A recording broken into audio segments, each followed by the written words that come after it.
What's going on, everyone? Talon here, and welcome to another Marvel Future Fight video. Alright, so something a little different today. So I was just having fun fighting World Boss Ultimate version of Proxima, and I was just seeing what characters on my roster might be able to beat her in her first phase, because I know a lot of them won't be able to do it in any of the following phases because of the skill cooldown increase. So anyway, this is just going to be a video of 5 characters that I found that were able to clear her. I just went with 5 because that's the amount of rewards that you get, so I was like, you know what, can I find 5 different characters that can beat phase 1 of Proxima?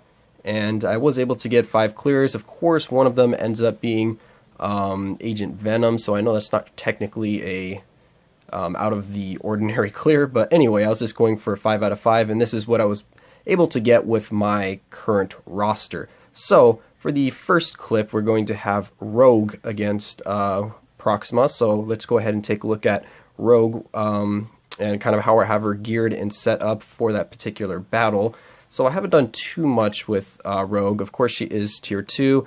We just have ignore defense on her gear there. For her skills, I do have some of these leveled up, or actually most of these leveled up. And actually, when I was doing my first attempts with Rogue, and she was kind of running out of time, or she wasn't really having enough DPS to get the job done, I was like, okay, so what can I do? And I actually went over and looked at her second skill here, and I had not leveled up this skill, and it actually gives her a pretty sizable increase to her physical damage, so I was missing out on quite a bit of DPS there, because I had this skill only at level 1, and I believe you only get like 5% when it's at level 1, so I leveled this up, and now it went up to 30%, so I'm getting like at least an additional 20-25% physical attack to Rogue, and that made a huge difference, and it was enough for her to be able to get through phase 1.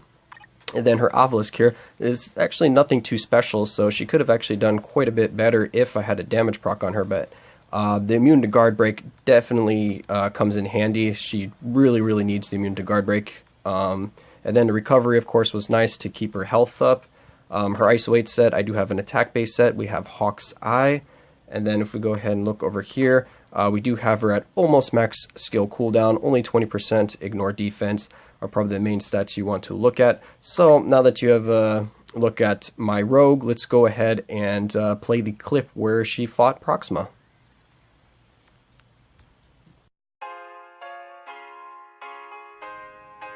Okay, so for Rogue here, we're going to go ahead and use Magneto's leadership to get that 45%, and then of course we're going to be using Phil Coulson for his tier 2 passive to give him, or to give her, that increased damage to supervillains and decreased damage taken. Alright, so the main thing here that I try to do with Rogue is make sure that I always have the second skill active, or I use the second skill whenever I can so that I get her that buff in her damage. Because that definitely is needed for her clear here. If I had a damage proc, it might not be as necessary, but I definitely would have run out of time without that boost. And then of course you want to make sure you use the third skill as well for that healing, if you do need the healing, that is. And then the 5th skill and the 4th skill are going to be your main damage dealers.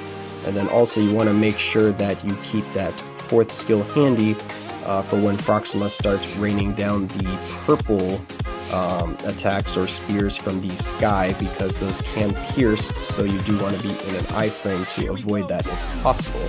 So that's just kind of the strategy I went with here with Rogue, and it worked out pretty well. And of course, as you saw, I didn't mention earlier, for these strikers, you do want to have a good amount of ignore dodge strikers, because Proxima does have really high dodge. So that was Rogue's clear here, so let's go ahead and let her finish that out.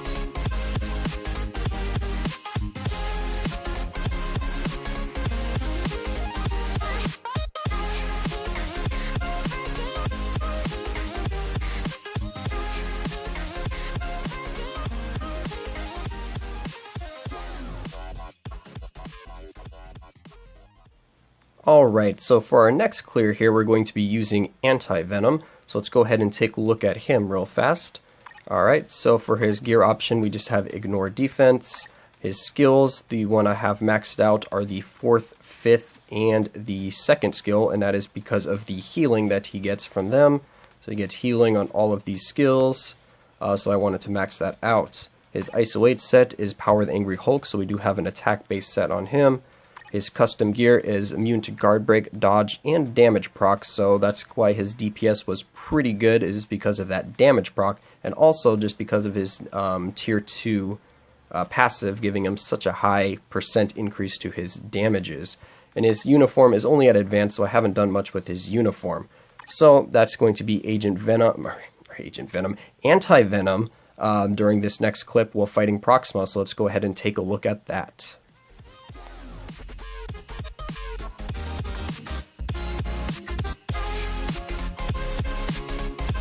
Okay, so for Anti-Venom here, we went ahead and used Wasp's leadership, and then we have Coulson, of course, for his tier 2 passive.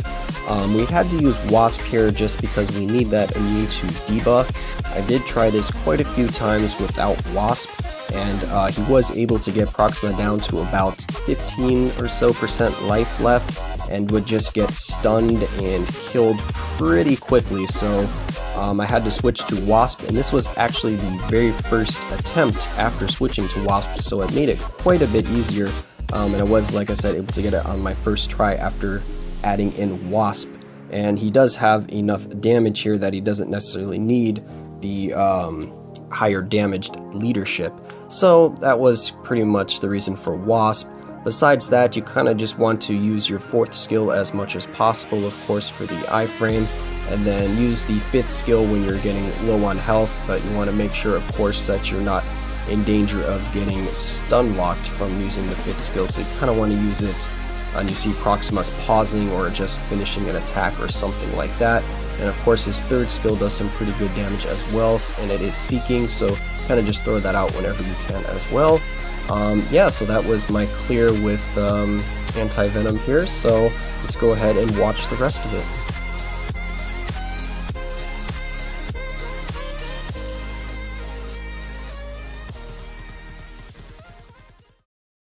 Alright, so our next clear here is going to be with Gwenpool, so let's go ahead and take a look at her.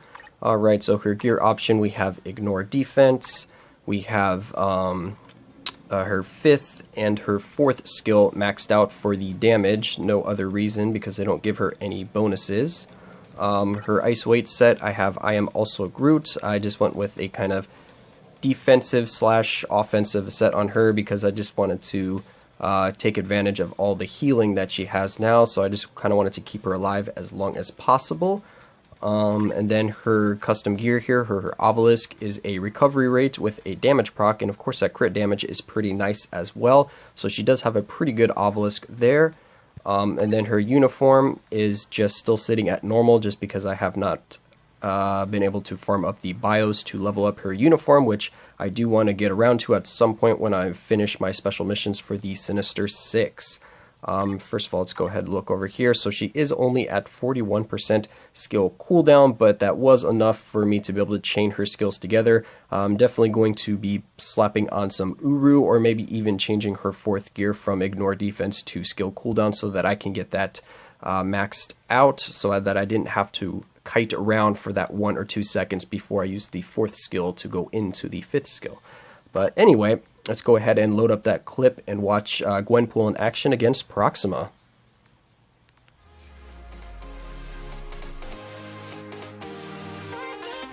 Okay, so for Gwenpool here, we pretty much have the same team. We have Wasp leadership, and then we have Coulson for his passive. And again, we did need to have Wasp for this clear because Gwenpool definitely needs that debuff so that she doesn't get stunned to death. It is quite noticeable because I did try this quite a few times before switching to Wasp, and I would just get stunned way too much at the end, and also found out that it was almost acting as kind of like a guard break because I would get stunned and it would knock me out of my skill, but having this immune to debuff, it would just cancel that out, and then I would be able to continue using the skill, so it did help me in actually getting my skills to actually fully animate and go off, so that also really helped in keeping the DPS up over time. So pretty much with Gwenpool, all I do is I use the 4th skill, and then as soon as the 4th skill is done, I pop into the 5th skill, and then as soon as the 5th skill is done, I hit the 3rd skill, and whatever direction she is jumping over Proxima with the 3rd skill, I will hold the joystick in that direction so that she kind of just sprints off that direction, and it usually keeps her out of danger. The only issue is, as you can see, I have to kite around sometimes after the 3rd skill to give the 5th skill a little more time so that it is ready right after I use the 4th skill. So having max skill cooldown would have helped here, so definitely need to get that last bit of skill cooldown on Gwenpool if I want to make this rotation more effective. But anyway, Gwenpool was able to do this. She did have enough DPS despite having only Wasp leadership. So that was Gwenpool. Okay, so our next clear is going to be with Carnage here. So we have a nice classic clear with Carnage. So let's go ahead and take a look at him. So we have him at ignore defense for his gear, and we do have some Uru on Carnage.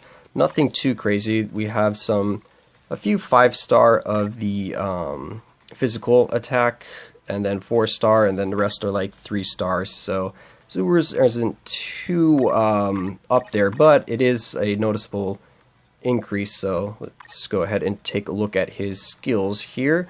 So we have his 3rd skill maxed out, his 4th skill, and his 5th skill, and that is mainly just because of Extreme Alliance Battle, because I maxed out the skills that I use the most in there so that I could get even the best score I can get. Anyway, let's go ahead and take a look at the Isolate set here. So we do have a attack-based one with Hawk's Eye. I probably should have gone with one of the other attack-based sets, but I already have his set fully awakened, so I'm not really feeling like changing it, because I don't think he needs that skill cooldown from this set, but I can't remember for sure. Anyway, his Obelisk here is some Ignore Defense Recovery with a damage proc. I wish the damage proc was higher, but I really like having that recovery and Ignore Defense on the Obelisk here. So now let's go ahead and take a look at his details. So, okay, so yeah, actually I do need that skill cooldown from Hawk's Eye, so never mind, I'm happy with that set. So we have almost max skill cooldown, very close to, and almost max Ignore Defense, and then his crit rate and crit damage are just average. So let's go ahead and watch Carnage in action against Proxima.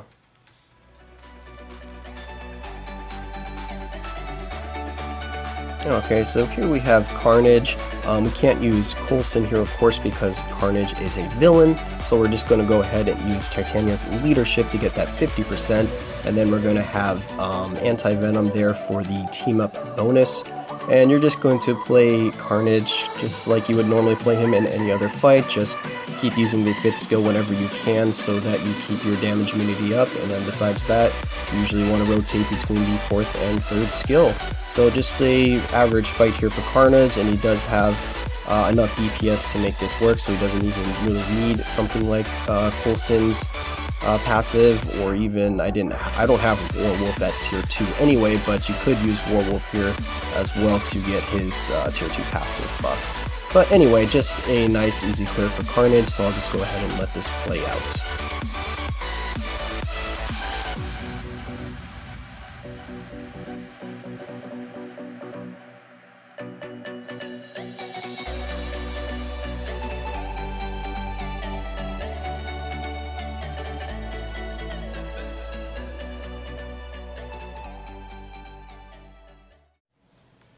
Okay, so our last clear here is going to be with Agent Venom, probably the most common clear for Proxima. So let's go ahead and take a look at him. So we have over here Ignore Defense, and I have put on some Urus on him as well, but only for the first 3 gears here.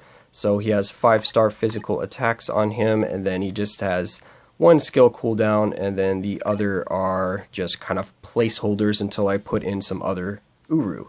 So let's go ahead and take a look at his skills here. So we have his 3rd skill, of course, maxed out because we want to get that max guard hits. And then his 4th and 5th skill are maxed out only for damage and no other reason. And then his Isolate set, we have Overdrive, and it is fully awakened. His custom gear, we have Ignore Defense with a damage proc. The Immune to Web is just extra effect there. Let's see what else. Let's look at his details here. So we have 48% skill cooldown, almost 49, so we're pretty close to maxed on that. And we do have max ignore defense, and his crit rate and crit damage are just average. So that's Agent Venom here, so let's go ahead and watch him in action against Proxima.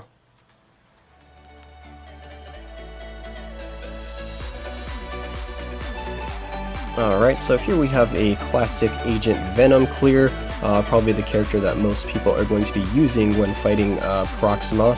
So we're just going to have Coulson for his tier 2 passive, of course. Agent Venom's leadership is going to be enough for him to be able to kill her, so we do have that open slot, so we don't have to use that for a leadership. And I prefer to use Hellstorm here just because the team up bonus is always going to be his 5th skill with their particular team up, so it's really nice to get that extra DPS. But of course you can go with Wasp if you do find that you need that debuff immunity if you're getting stun locked too much. So we'll just go ahead and let Agent Venom finish this up, but that's going to be it for this video. I hope you enjoyed this different kind of video with a 5 out of 5 clear for the first phase of World Boss Ultimate Proxima. And yeah, I hope you enjoyed, and of course I will catch you in the next one.